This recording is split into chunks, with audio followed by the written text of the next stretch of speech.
today making Christmas decorations with my daughter, so I've got Christmas at the front of mind at the moment. I'm just going to finish the tinsel here.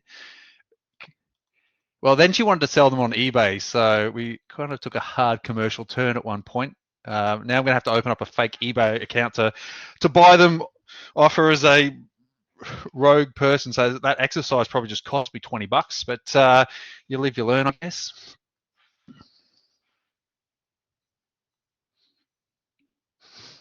Yeah, yeah. I think she saw me coming a mile off. I don't think I didn't. I didn't stand much of a chance there. All right, I'm going to call that done. Okay, great. Well, thanks everyone for joining us tonight. This is the first of two business workshops that we'll be running in the TP. The purpose of the business workshop is to practice really tangible and practical skills that either align to an upcoming assessment or to a online quiz. So the first one we'll be looking at today will be doing essentially the graph from assessment 1A in Excel. I know a lot of people who may not be au fait with the software or maybe haven't done it before, might not know how to do that. So we'll step through an example today. We'll run another business workshop, I think, in week 6, which will be key calculations. So in that workshop, we'll be looking at some of the calculations that are relevant to the first online quiz in week 7, just after our Chrissy break. So yeah, let's get started. It's a super short session tonight, just because we're just looking at one thing in particular. But as always happy to hang around at the end if you've got any questions about what we've covered or about any kind of topics at all from the course in the last 10 days that we've been going. I'll make these slides available tomorrow within your learning group within the Colab Hub. So if you've got to step away for whatever reason, feel free to do so. Recording will be up to Moza. So let's get started.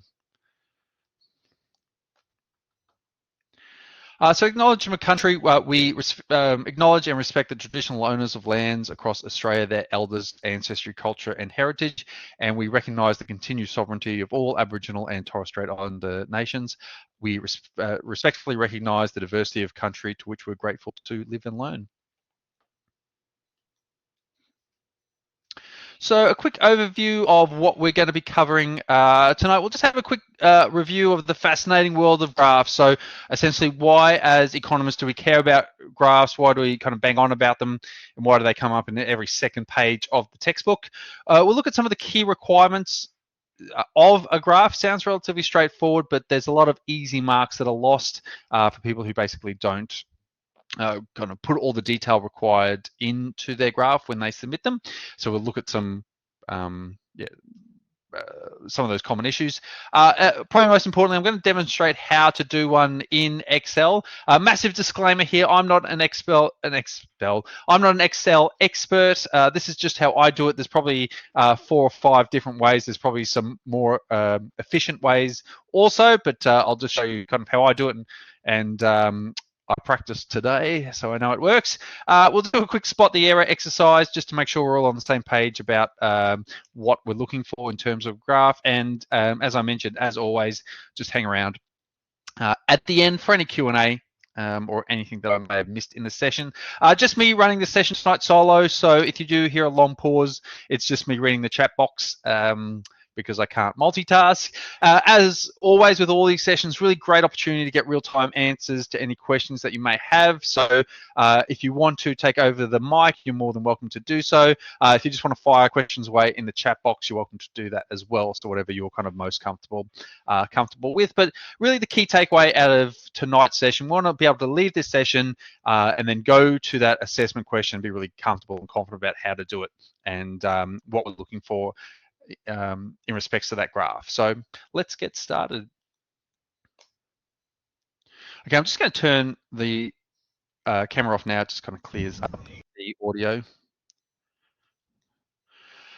Okay, so why do we care about graphs as economists? Well, really, what graphs allow us to do is take these massive amounts of data that we're dealing with and consolidate them down to a really easy visual representation that really allows us to communicate our point really simply and allows us to take complex information, distill it down, and then we can make some really clear analysis and interpretation about it. And if you think of something like the GDP calculation, which we'll cover later in the teaching period, basically what that's doing is taking massive wads of how much stuff costs around Australia, a basket of 100 goods, across 8 cities, across 1,000 different retailers, and looking at price variations between the two. And if you were to put that in a table form, such as what we've got on the side here, then that information would be basically pointless to you, because you wouldn't be able to make any assumptions about that, or you wouldn't be able to kind of pull out any information unless you're a maths genius, which I am not. So what we're basically trying to do is take this data, distill it down, turn the complex into the simple, and then allows us to communicate those ideas and make predictions about what we think is going to happen moving forward, whether it's kind of price, demand, supply, or whatnot. So we'll see a lot of these graphs as we move through the course, instead of seeing these tables of largely unreadable and kind of, I guess, pointless information. How do we create the perfect graph, like starting from the 0 point? Well, we're basically going to identify the dependents and the independent variables that we're going to be considering. So that could be a myriad of costs or supply or demand drivers. Within this course, we usually keep it pretty simple, and we'll basically just look at supply and demand, typically against price. We just need to determine a range of what we're going to look at. So we've got our points there, like what section of the data are we going to be looking at. We need to kind of choose our range on the axis. We need to number and label each of the axes. We're just going to take that data, we're going to kind of plot it in here.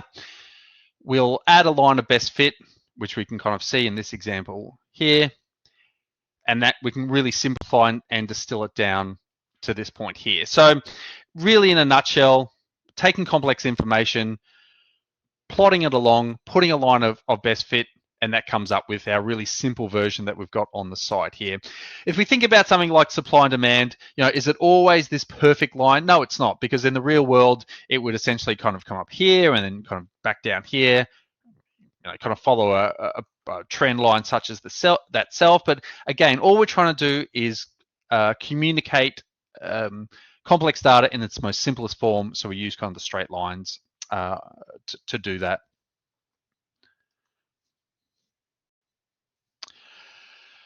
So the graph key requirements. And so this is just a quick checklist you can use if you not too FA with doing graphs, to make sure that you're on the right track. And to achieve the full marks for any graphing question within economics or below, your graph has to have 5 different elements to it. So if you were to present this graph, for example, and it didn't have a title, then unfortunately we could only award it part marks. We wouldn't be able to give the full marks. So when you're going through your graph and you're finished, this is just a quick checklist of things you want to make sure. So basically, you want to make sure, does it have a title? Kind of, yes, it does. Does it have its X and its Y axis label? Yes, it does. Why is that important? Well, the title tells us essentially what the graph is about. So this one here is showing is textbook sales, for example. The axes allow us to see kind of what variables and what dependents and independents that you're measuring. So, for example, price and the quantity of books. Other data points labeled. So here we've basically got kind of just the price points here, so we can see, well, what exactly are we looking at at price and quantity, kind of where do those points intersect, and is there a trend line? Again, just kind of matching all those points up so we can see kind of exactly where that graph is going. Yeah, great question, Ange. Does the title? No, it doesn't. As long as, from our perspective, when we're marking the graph, we'll kind of have this checklist in front of us, and we'll just go yes, yes, yes. So as long as the title's there somewhere, absolutely fine. Doesn't matter kind of where where you put that on the graph. So once you've done your graph, if you just run through that, then you know you've given yourself the best possible chance to get kind of full marks for that question. Now, this is just a quick example I want to run through here. So let me just share my screen quickly. So what we have in front of us, and this is a real example from a past exams. Sorry, Scott. No, as long as you've got the, sorry, if you've got the quantity and price on the axis, then you won't need to. I just put mine on the bottom here, as you can see, just to help my understanding of it. But if that wasn't included, then that wouldn't be a problem, because your title is essentially telling us what the two variables are that you're measuring off against each other. So we've got a table here, and this table is the quantity supplied, quantity demanded and supplied of summer spritz, and what it has is the price at each point and the quantity demanded and the quantity supplied. Within the assessment question, I think it also gives us a week or a date data range. Now, when it comes to supply and demand, that doesn't play into the equation. So any information outside price and demand or price and supply, we can draw a line through straight away, because it's not going to play a point in what we're trying to graph. And if we know our kind of general rules of supply and demand, which I don't expect you to be across because that's this week's workings, we know that the law of demand basically says when price is high, then demand is going to be low, and when price is low, demand's going to be high. So based off the law of supply and demand, we know our demand curve is going to be downward sloping. So if you've tried this exercise and you've got anything other than a downward sloping demand curve, it's probably worth reviewing, because the law of demand basically says that that curve must be that shape. And I think that's a really good hint, or I guess, or tip for us to double check that we're on the right track. Law of supply has to be upward sloping. Low price, low supply, high price, high supply.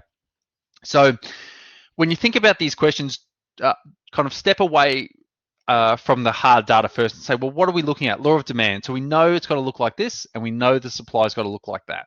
And then you can cross-check that against what you do and make sure it's kind of there. And if they kind of follow those trend lines or thereabouts, you know you've kind of you've done it correctly. So, but let's walk through a full example. Now, I've listed kind of the unabridged steps on the side here, but they're probably a bit hard to follow. So I'll run through an example here now. So let me just share my screen.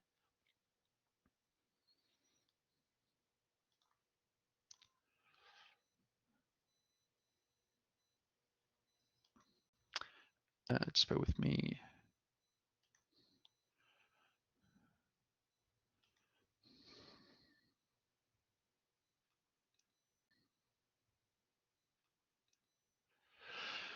Okay, great. So the first thing we want to do is take that data from the question and basically put it into Excel. I think in the assessment question, the prices are don't follow the sequential steps. They kind of jump up and down. So once you put your data into Excel, my next step from there would be I would sort the data into sequential order. So it goes 5, 9, 13, 7, 21. So you can see how it's ascending up there. And then you can do a quick check. So again, we know that when prices are low, demand's going to be high. So I can see the price is 5, demand's 1,100, price is $21, demand is 200. So we can see that we've got that downward sloping demand curve. Again, when the price is low, supply is low, price high, supply high. So we know that data is correct. So we can run little checks and balances when we do this to make sure we're on the right track. Again, this is how I do it. Normal disclaimer, I'm not a Excel expert, but this works for me. So I'll basically highlight all the data. I'll go into insert, I'll go charts, and I'll do a scatter graph with the lines in there.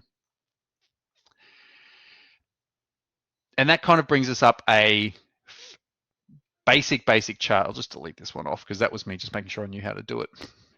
A basic chart there. What's the problem with this graph? Does anyone know if they were to look at this about the data, kind of what's off or what's wrong with this graph as it stands?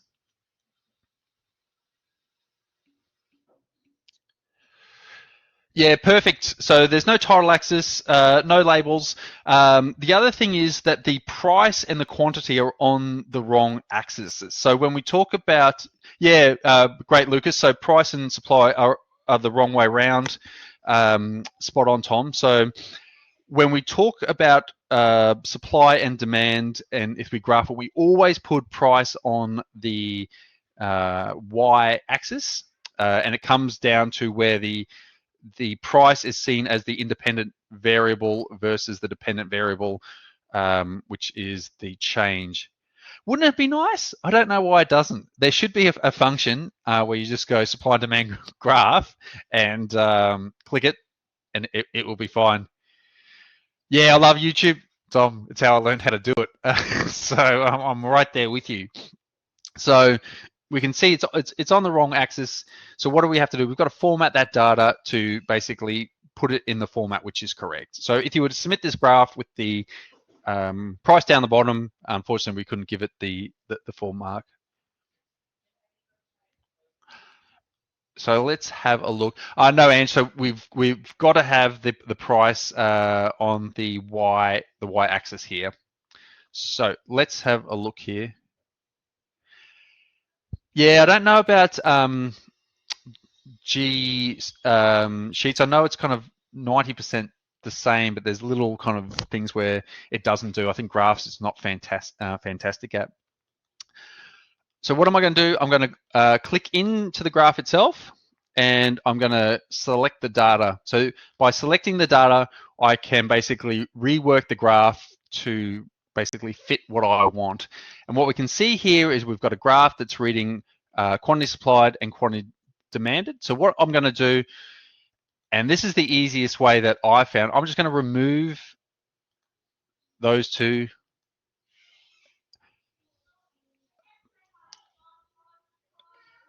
from there, and then I'm just going to add them back in. So I'm basically going to build the graph up again. So I'm going to start with quantity demanded. So my sheet name is going to be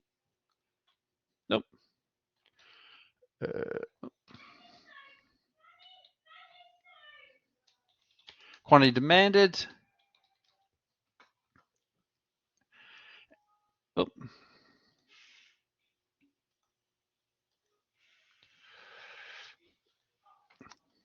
And my X is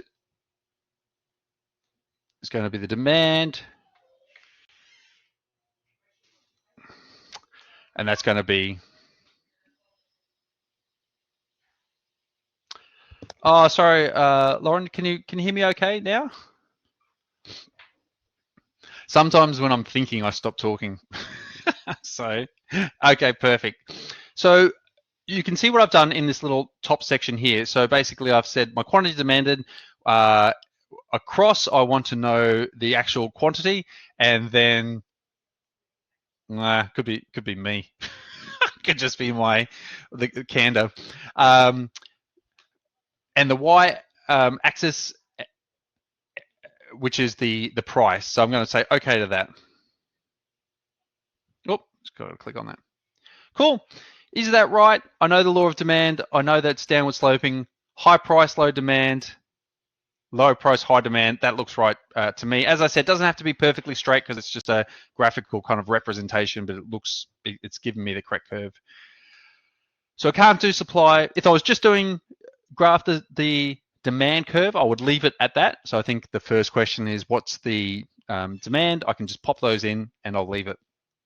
But I've got to do supply as well. So I'll add in its good friend supply, and I'm just doing exactly the same same thing here. So my series name will be quantity supplied.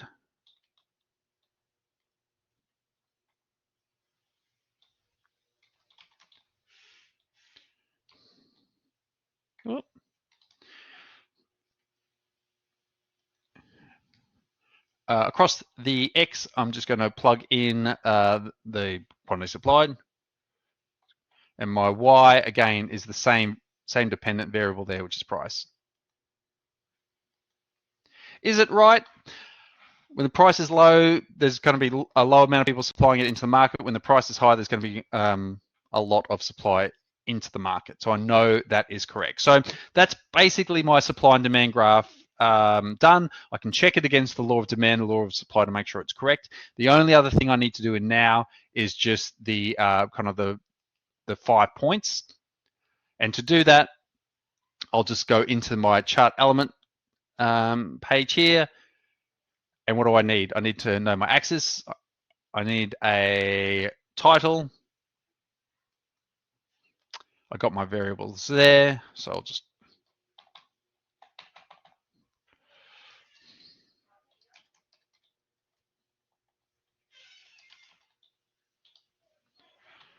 whoop.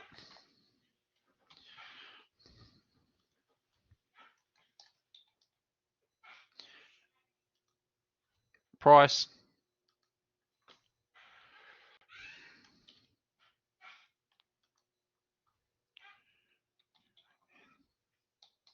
quantity. So that's it. I've got my graph here. I've tested the law of demand, law of supply to make sure that it fits and I know it looks right. I've got my title. I've got my price, my quantity. I've got my amounts here. Again, I've kept my quantity demand, quantity supply, but you can delete that if you want because the title kind of will tell us what to do. And that's it. That's it in a nutshell. Sorry, I'm just having a quick look here. Yeah, Anthony, yep. So you could basically straighten that line out by including a trend line. So it's a lot cleaner, but given there's only a handful of data points, I'll just keep that kind of as it is. Because it kind of clarifies what I want anyway. Really, the key takeaways that we're going to use this graph for is to look at those questions. So, for example, now that I've done the graph, I can see what the equilibrium point is of my graph where supply and demand cross over. So that sits here at 13. I can read it directly from the table here anyway because 700 is 13. And then as I kind of mentioned, what we can use this graph for is doing things like, well, what would happen if the price was up here, say at 17, for example. Well, no one wants to buy it at 17 because the price is too high. So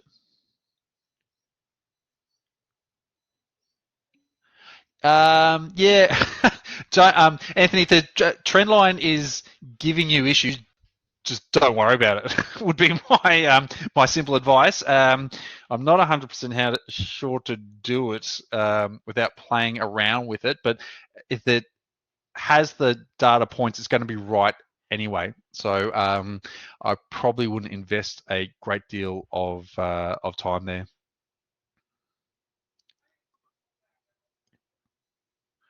So I'm just reading the chat box.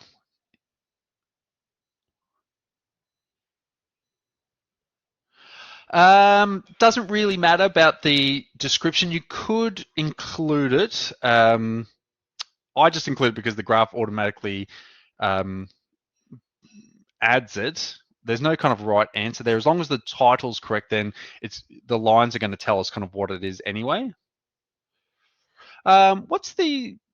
What are we graphing with the Q2A, Lauren? I'm not too sure. It was demand and I thought it was demand and supply. That's the same thing. So when we talk about okay, cool. Yep. So when we go back to that question, and let me just pull it up quickly. and I can clarify that right now. Just bear with me a second, I'm just drawing it up.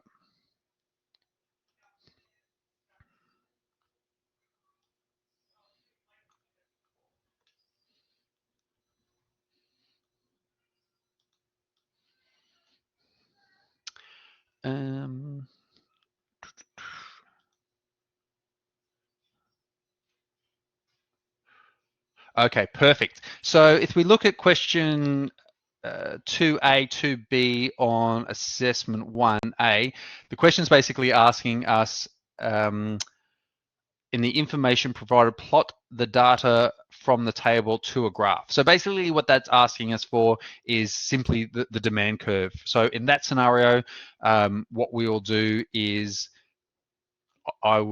can everyone still see that? Okay, cool. Yeah. So I would just take the price and basically put it in the price over here. And I take the quantity here, and weeks is a irrelevant variable in that equation. So you'll have and again, kind of as I mentioned before, we've got price 3, quantity 6 high, price 1, quantity demanded 8 low. So you'll have a graph at the end that looks kind of something, yeah, along the lines of that, just one graph. Where we'll need 2 graphs, I think comes in at question, yeah, so question 2, A, B, and C. Then this example that I've run through here is very similar to this question here. So we should have one graph with both simply showing us a downward sloping demand curve, and then the second graph is going to be the supply and demand curve in one. Yeah, good question, Joel. You've used a bar graph for that one. You just want to send that to me, just because I probably need to see it just to double check. I mean, really, what we want to do is see that downward sloping demand curve. If you've done it in a bar chart and you've got the data points, then that's going to be the same. But feel free just to shoot that through. I'd actually be keen to see what that looks like, just to make sure it's all on the right track. Just take a screenshot and just email it to me. Is probably the email. Is probably the easiest way. 2A, Tanya, I'll just have a quick look there. No, you don't need to worry about the weeks. That's a irrelevant variable in this equation. Don't know why they asked you to do that. It's making it more complicated than it needs to be. But simply price, demand, put it down. I'm actually making a note about to the learning designers. Yeah, it makes no sense. I think someone's trying to probably be a bit too clever than they need to be, but you can scratch that point off. As far as actually doing the mechanics of the graph, does that help clarify how to actually kind of create that graph? As I've mentioned, I've included the steps. Okay, awesome. Thanks, Ange.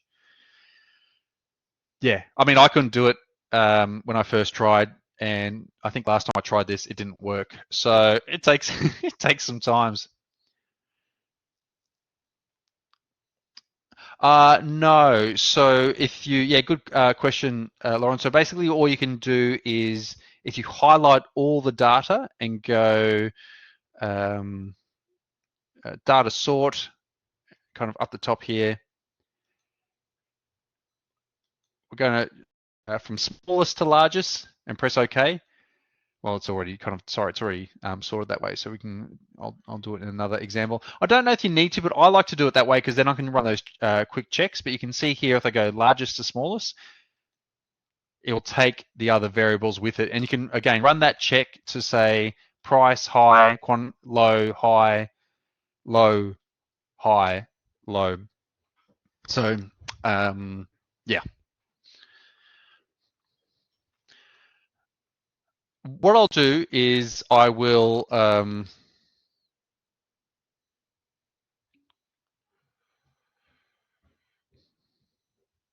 oh, sorry, Lauren. I'll stick I don't know if it's on my side. It could very well be, but I'll stick the recording up tonight, just so you can get access to it. And as always, if there's any kind of follow-up questions, just let me know. So I'm just reading the chat box.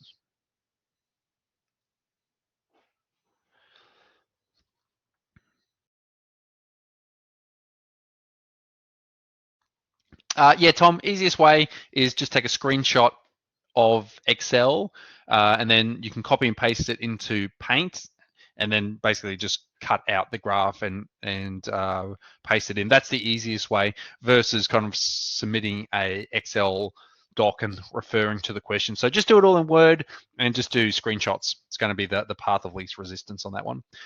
All right, let me stop sharing this now.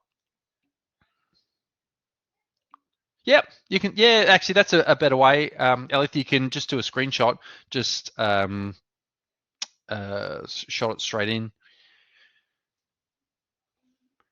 No, if you've got the yeah, or snippet. I kind of use that a lot as well. Do we need to hold the demand? No, you don't need to, as long as you've got the labels axis, the axis is labeled, then you won't need to kind of include kind of this is the demand curve and this is the supply curve. I'll just pull back up our slideshow.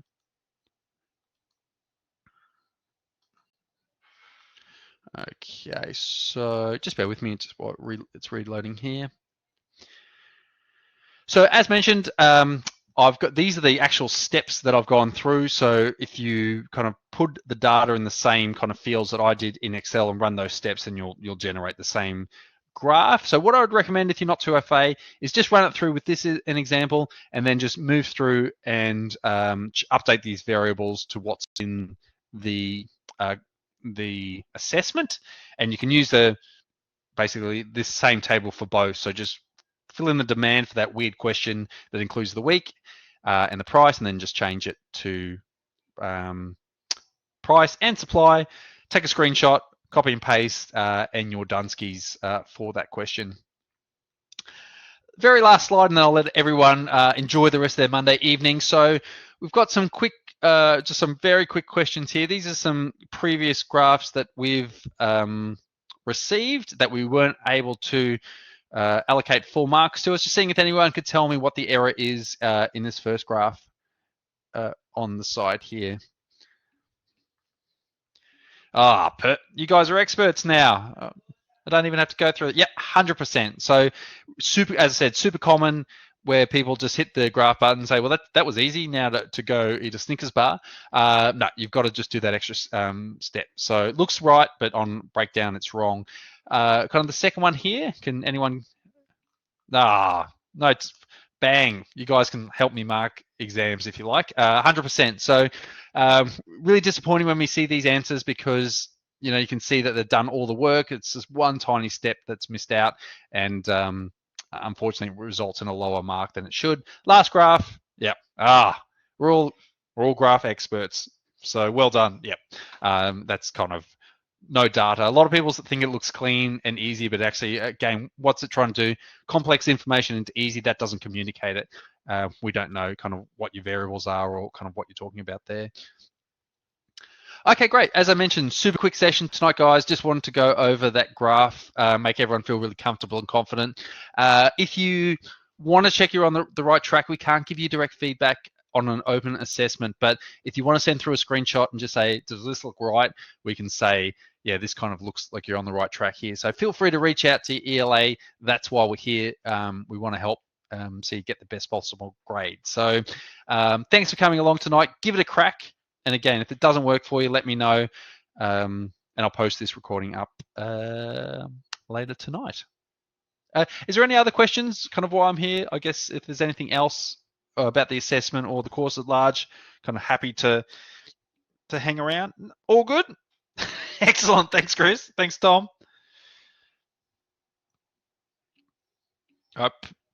Excellent. That's short, sharp, and helpful. That's what we're trying to achieve. So I'm glad it assists. Yeah, go ahead, Lucas. Don't be sorry. This is again, this is perfect opportunity because it's easier than going back and forth via email. So, doing me a favor. Because it saves me typing it. Can you hear me? Yeah. Well, yep. All Awesome. good. Question 4C and D when it talks about surplus and shortages.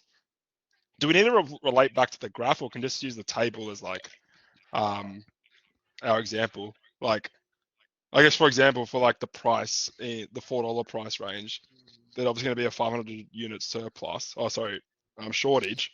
Can we just write that, or does that have to relate to the graph as well? It doesn't have to relate back to the graph because in essence the table and the graph are telling us the same Yeah, thing. So if it's easier, and there's no way for me to go, Lucas has read this off the yeah, table. He yeah, hasn't yeah, looked at the so whatever's easiest for yourself, run with that. So and I would agree with your point because it's easier for me to read the table yeah, than it would be the absolutely. graph. So no issue there whatsoever. Sweet, thank you. No worries.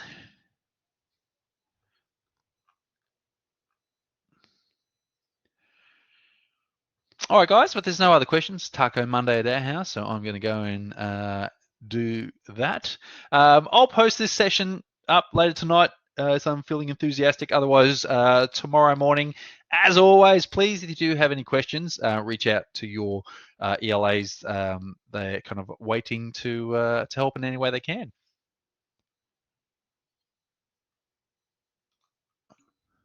Thanks, guys.